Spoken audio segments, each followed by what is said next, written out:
আজকেও দেখো সকাল সকাল ঘুম থেকে উঠে গেছি, আর ওই যে প্রত্যেক দিনের মতো ঘরটা ঝাড়ু দিয়েই আমি উঠোনটা ঝাড়ু দিতে শুরু করে দিয়েছি। গুড্ডু আর মা এখনো ঘুমোচ্ছে, ওরা ঘুম থেকে ওঠেনি, আমি আজকে উঠে গেছি তাড়াতাড়ি। তো চলো বন্ধুরা, শুভ সকাল আমার প্রিয় বন্ধুরা। আশা করছি তোমরা যে যেখানে আছো সকলে ভালো আছো এবং সুস্থ আছো। নদিয়া জেলার ছোট্ট একটি গ্রাম থেকে আমি অনিতা তোমাদের সকলকে জানাই আমার ব্লগ চ্যানেলে অনেক অনেক স্বাগত আর অনেক অনেক ভালোবাসা। তো বন্ধুরা, আজকেও ঘড়ির কাঁটায় বাজে ঠিক 5:30। আর আজকের ব্লগটা দেখো এখান থেকেই শুরু করছি। আমার এই ব্লগটা যে যেখান থেকেই দেখছো না কেন, সকলে আমার চ্যানেলটিকে সাবস্ক্রাইব করে আমার পাশে থেকো। তোমাদের আশীর্বাদ আর ভালোবাসা নিয়ে আমি যেন সামনের দিকে এগিয়ে যাই। তোমাদের এই সকলের কাছে আমার এই একটাই অনুরোধ। আর বন্ধুরা, তোমাদের ভালোবাসায় পারে আমাকে সামনের দিকে এগিয়ে নিয়ে যেতে। তো চলো বন্ধুরা, আমার উঠোনটা তো ওদিকে ঝাড় দেওয়া হয়ে গেল, আর এদিকে দেখো বাসতলার দিকটা আমি ঝাড় দিতে দিতে চলে এসেছি। তা অনেকটা ঝাড় দেওয়া হয়ে গেছে, আর এখানটা একটু পরিষ্কার পরিচ্ছন্ন করে রাখি, কারণ হচ্ছে বাঁশ পাতা পড়ে না গাছতলাটা একদম ভর্তি হয়ে যায়। আর এখান দিয়ে আমরাও হাঁটাচলা করি, আর অনেকে হাঁটাচলা করে, মানে বাঁশ পাতা পড়ে থাকলে না একটুও ভালো লাগে না। তো সকালে বিকেলে মানে দুবার করে ঝাড় দেওয়া হয়। ওই যে তেঁতুল গাছের পাতাগুলো পড়ে, বাঁশ পাতাগুলো পড়ে না একদম হচ্ছে ভর্তি হয়ে থাকে, মানে কি বলবো তোমাদের, চোখে দেখার মতো না। কিন্তু কিছু করার নেই, ওই যে বাড়ির ওপরে গাছগাছালি থাকলে তো জায়গা নোংরাই হবে, তা সেগুলো পরিষ্কার পরিচ্ছন্ন করার দায়িত্ব তো আমাদেরই। তো যাই হোক বন্ধুরা, আজকে সকাল থেকে শরীরটা একটুও ভালো না, রাত্রেবেলা ভীষণ মাথা যন্ত্রণা করছিল। তা সকালবেলা ঘুম থেকে উঠে ভাবলাম হয়তো কমে যাবে, কিন্তু কমেনি। একটা গ্যাসের ওষুধও খেয়ে নিয়েছি, কিন্তু এখনও পর্যন্ত মাথা যন্ত্রণাটা কমেনি। মানে প্রচুর পরিমাণে মাথা যন্ত্রণা করছে, মানে কি করব, মানে বুঝে উঠতে পারছি না। আর এত সকালে তো ওষুধও খাওয়া যাবে না, মানে কিছু একটা না খেয়ে ওষুধ খাওয়া যাবে না, তাই অনেক কষ্ট করে মানে কি আর কাজগুলো করছি। তো কী বলো তো বন্ধুরা, শরীর যতই খারাপ হোক না কেন, সংসারের কাজ তো আমাকে করতেই হবে। আর ঘরে যদি ছোট বাচ্চা থাকে তাহলে তো কোনো কথাই নেই, মানে এদিকে ওদিকে না তাকিয়ে কিন্তু বাচ্চার দিকে খেয়াল রাখতে হবে। মানে তোমার শরীর যতই খারাপ হোক না কেন, মানে রেস্ট নেওয়ার কোনো সময় নেই।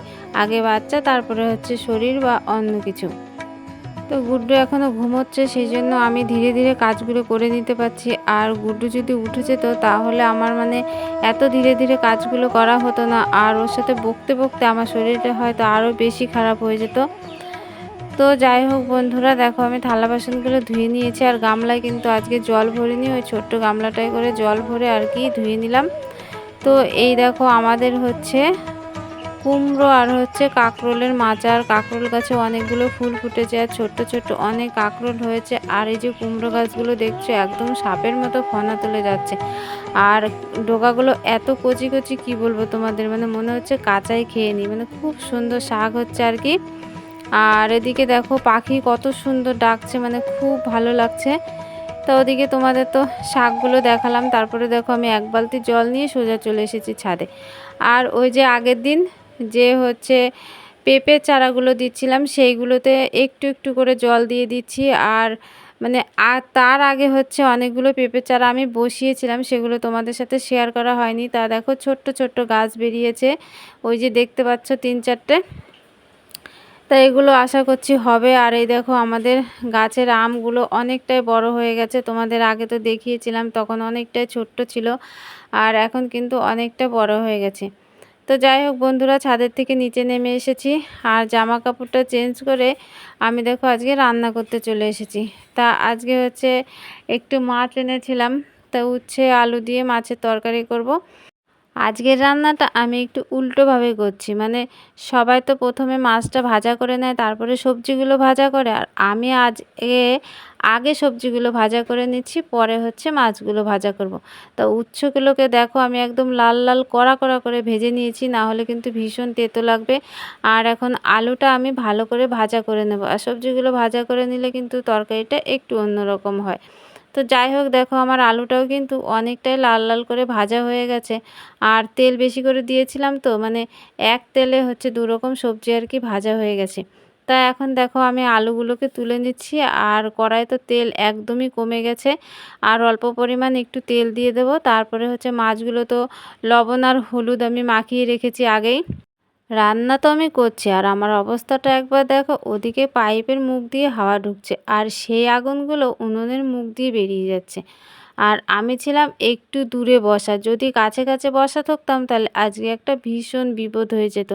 হয় আমার জামা কাপড়ে আগুন লেগে যেত, না হলে ওই আগুনের ঝটকা গিয়ে আমার মুখে লাগতো। তা আমি অনেকটাই দূরে সরে বসেছিলাম থেকে আজকে আমি বিপদ থেকে রক্ষা পেলাম।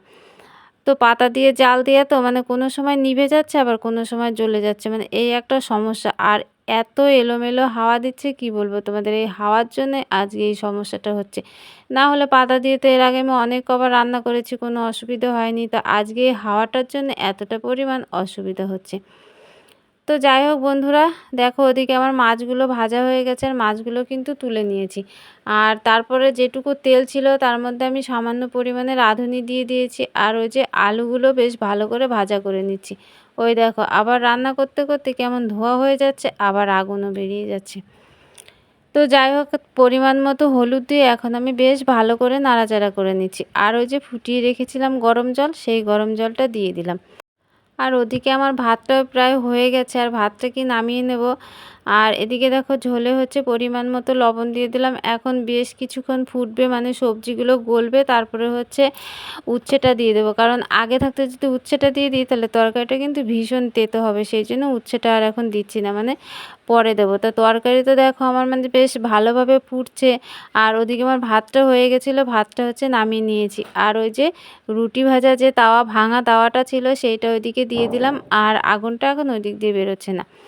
তো ঝোলটা ফোটার পরে দেখো মাছ আর উচ্ছেগুলো আমি একসঙ্গে দিয়ে দিয়েছি, আর ঝোলটা কিন্তু আমার বেশ ভালো করে ফুটে গেছে। এখন আমি একটু জিরের গুঁড়ো দিয়ে ঝোলটাকে নামিয়ে নেব। তো ঝোলটা ওদিকে নামিয়ে নিয়েছি, তারপরে দেখো এখন চাটনিটা করে নেব। দিয়ে দিয়েছিলাম কিছু পাঁচফোড়ন ফোড়ন, আর আমগুলো দিয়ে দিয়েছি, পরিমাণ মতো লবণ দিয়েছি, আর একটু হলুদ দিয়ে দেবো। ভালো করে নাড়াচাড়া করার পরে দেখো জল দিয়ে দিয়েছিলাম, আর আমগুলো তো বেশ গলে গেছিলো।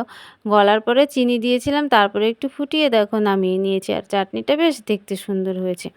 তারপরে দেখো আমি চান দান করে নিয়েছিলাম, চান করে একদম জামাকাপড় যা ছিল মেলতে চলে এসেছি। গুড্ডুর জামাকাপড় তেমন কিছু ছিল না, ওই যে একটা প্যান্ট পরা ছিল সেইটা, আর গতকাল তো জামাকাপড় সব আমি কেচে দিয়েছি, কাচার মতো কিচ্ছু ছিল না। একটা নাইটি ছিল, সেটা হচ্ছে ওইদিকে মেলে দিয়েছে, আর এখানে দেখো শাড়িটা মেলতে চলে এসেছি। তো সায়াটা আর গুড্ডুর প্যান্টটা ব্লাউজটা ওইদিকে মেলে দিলাম, আর শাড়িটা কিন্তু এখানে মেলে দেবো। তা প্রচণ্ড রোদ আর প্রচণ্ড গরম, কি বলবো তোমাদের, মানে বোঝাতে পারছি না যে এত পরিমাণে গরম। তা চলো এখন আমি পুজোটা করে নিই। পুজোটা করার পরে সোজা ভাত বেড়ে নিয়েছি, আর আমি থালা নিয়েছি কি বলো তো, মেথি বাটা, তার সঙ্গে নিয়েছি একটা শুকনো লঙ্কা ভাজা, অল্প পরিমাণ সর্ষের তেল, আর পাশে দেখো রাখা আছে হচ্ছে লবণ। আর এদিকে হচ্ছে বেগুন পুড়িয়েছিলাম, একদম শুকনো লঙ্কা দিয়ে ঝাল ঝাল করে বেগুনটাকে মেখে নিয়েছি, আর আমি থালায় নিয়ে নিয়েছি। আর মেথি বাটা দিয়ে ভাত খেতে কিন্তু ভীষণ ভালো লাগে। আর ওই যে উচ্ছে আলু দিয়ে মাছের ঝোল করেছিলাম, তরকারিটা কিন্তু বেশ সুন্দর হয়েছে দেখতে। আর এই যে দেখো, সেই আমার মানে মনের মতো হচ্ছে আমের চাটনি। গরমের দিনে কিন্তু চাটনি খেতে ভীষণ ভালো লাগে। তো চলো বন্ধুরা, এখন আমি খাওয়া দাওয়াটা করি। এখন ঘড়ির কাঁটায় বাজে 2টো, আর খাওয়া দাওয়া এখন শেষ হলো।